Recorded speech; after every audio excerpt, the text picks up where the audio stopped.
Hello Vidyarthis, welcome to the channel.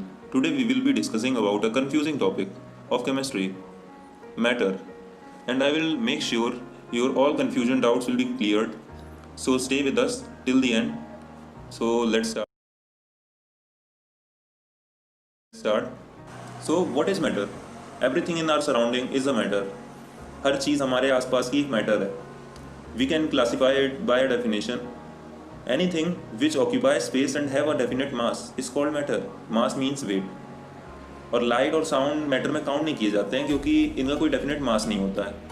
So basically matter is divided into 3 states. Actually होते तो 7 states हैं, पर बाकी के 4 स्टेट्स के बारे में मैं आपको लास्ट में बताता हूँ कुछ फैक्ट्स के साथ. So stay with us and let's start with the 3 states: solid, liquid and gas. इन तीनों स्टेट्स में काफ़ी ह्यूज डिफरेंस है जो कि मैं आपको समझाता हूँ, या फिर आप पॉज करके पढ़ सकते हो. Solid, for example ice cubes जो हर घर में होते हैं, तो आइस क्यूब को खींच के अलग करना बहुत मुश्किल है क्योंकि उनके अंदर बहुत हाई इंटरमॉलिक्यूलर फोर्स होता है. तो उनके मॉलिक्यूल्स हमेशा साथ साथ रहते हैं और एक दूसरे के करीब रहते हैं, तो उनको अलग करना बहुत हार्ड है. उसी जगह पे अगर लिक्विड को देखो तो उसे ईजिली अलग किया जा सकता है. और गैस के लिए तो बहुत ही वेरी लो इंटरमॉलिक्यूलर फोर्स होता है, तो गैस के लिए तो कोई इशू है ही नहीं. So talking about shape and size, solid का डेफिनेट शेप होता है जैसे कि आइस क्यूब, उसका कोई भी शेप आप बता सकते हो देख के, पर लिक्विड और गैस के साथ ऐसा नहीं होता है. फिर नेक्स्ट हम लोग डिफरेंस देखेंगे डेंसिटी का. तो सॉलिड बहुत डेंस होता है. डेंसिटी मतलब होती है जितनी चीज़ें पास पास होती हैं, तो जितने मॉलिक्यूल्स पास पास होंगे उतनी डेंसिटी ज़्यादा होगी. तो ये दोनों इन्वर्सली प्रोपोर्शनल हुए एक दूसरे से. तो इन्वर्सली प्रोपोर्शनल क्या है ये मैं आपको नेक्स्ट वीडियोज़ में बता दूंगा, आगे की आने वाली वीडियोज़ में.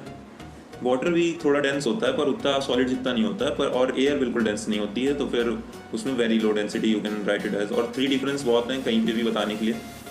सो स्टेट्स के बारे में तो सब पता चल चुका है. तो अब हम लोग कुछ एक्सचेंज के बारे में बात करेंगे जो इन्हीं स्टेट्स में जो साइकिल चलती रहती है. जैसे कि अगर लिक्विड से गैस में चेंजेस हो तो उसे इवेपोरेशन कहते हैं. फॉर एग्जांपल अगर कोई पानी आप बॉईल करें तो उससे कुछ भाप उठता है, उसी प्रोसेस को इवेपोरेशन कहते हैं. और जब आप अगर उसके ऊपर कोई प्लेट या कवरिंग लगा दो तो उस वहाँ पे वो सारा भाप इकट्ठा हो जाता है और वापस से पानी बन जाता है. तो गैस से लिक्विड बनने के प्रोसेस को कंडेंसेशन कहते हैं. और फिर मेल्टिंग और फ्रीजिंग तो सब लोग जानते ही होंगे.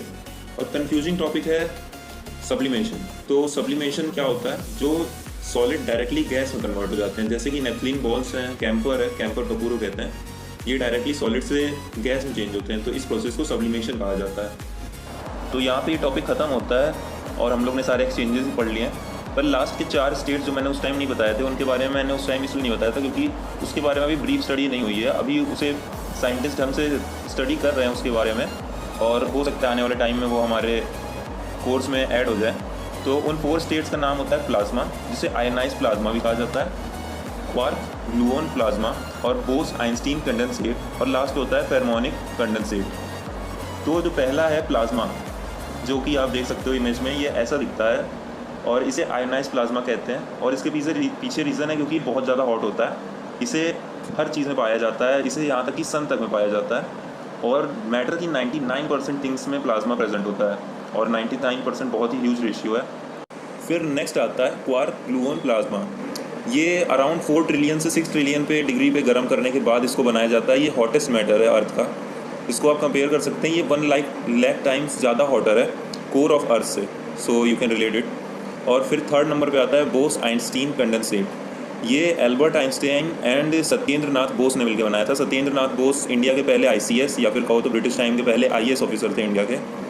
तो इन्होंने ये चीज़ नोटिस की, लाइट के जी बिहेवियर को नोटिस करते हुए बनाया, और इसके बारे में उन्होंने 1924 में सर्टिफाइड कर दिया था. और ये BEC जो है वो 1995 में एक्सपेरिमेंटल वे में सामने आया था. फिर आता है लास्ट में फेरमोनिक कंडेंसेट. ये लास्ट टॉपिक है. तो इसी की वजह से BEC बन पाया, मतलब बोस आइंस्टीन कंडेंसेट बन पाया. लेकिन ये जो था वो बोस की थ्योरी पे नहीं अप्लाई हो पा रहा था, तो फिर इसे आइंस्टाइन कंडेंसेट भी कहा जाता है. So that's a wrap on this video. अगर आपको कुछ भी हेल्पफुल लगा हो तो leave a like and comment.